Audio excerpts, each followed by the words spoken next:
যার ন্যূনতম কোনো কমন সেন্স নাই, দায়িত্বহীন কোনো, সে তো বক্তব্য দিতেই পারে না।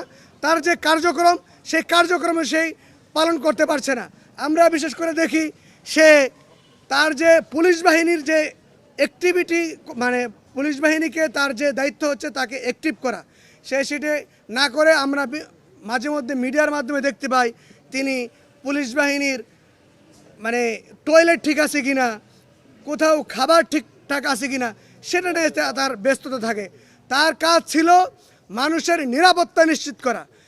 তিনি সেটা নিশ্চিত করতে না পেরে সে ওই দিন দেখলাম আলু নিয়ে সে বক্তব্য দিচ্ছে।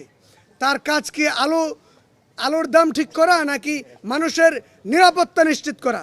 এই স্বরাষ্ট্র উপদেষ্টাকে যদি এখান থেকে অপসারণ না করে, গুরুত্বপূর্ণ কোনো ব্যক্তিকে যে দায়িত্ব সম্পন্ন কাউকে যদি বসানো না হয়, তাহলে আমি মনে করি আগামীর যে নির্বাচন, সেই নির্বাচন করা সম্ভব হবে না এবং মানুষের নিরাপত্তা নিশ্চিত করা সম্ভব হবে না।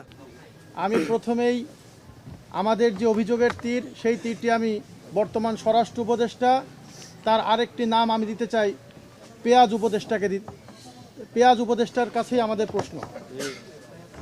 আপনাকে রাষ্ট্রের সবচেয়ে গুরুত্বপূর্ণ একটি জায়গায় আপনাকে বসানো হয়েছে। আপনি আগে লেফটেন্যান্ট জেনারেল ছিলেন।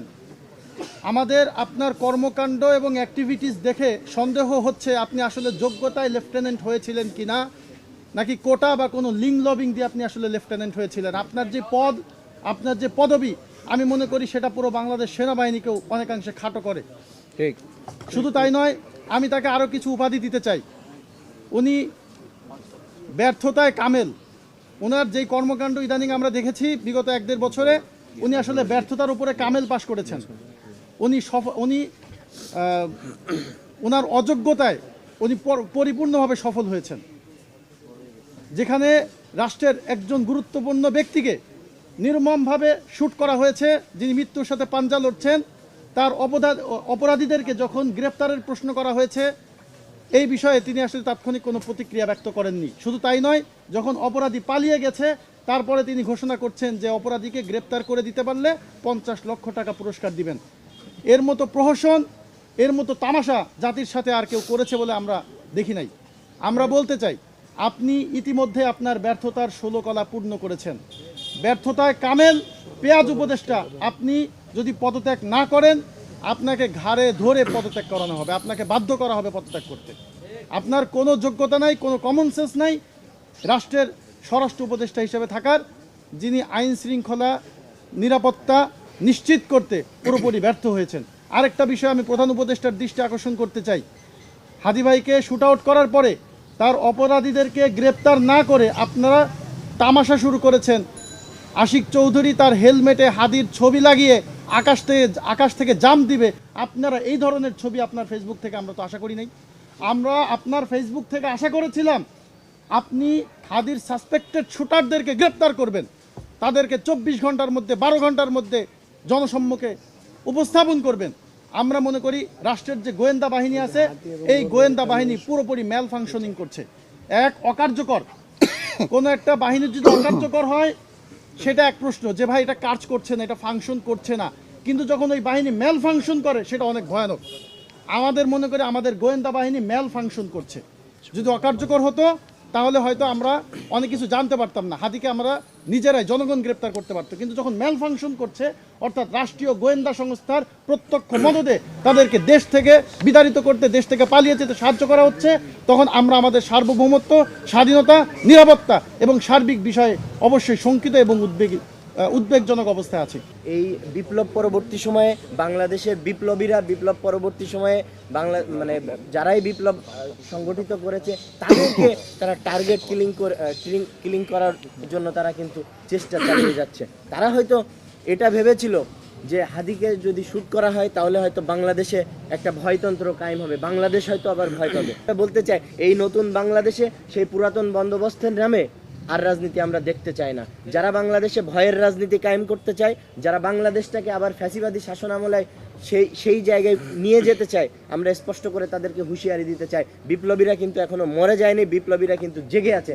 আজকে শুধু হাদি নয়, আজকে অনেকজনের উপরে তারা টার্গেট করে কিলিং করার চেষ্টা করছে।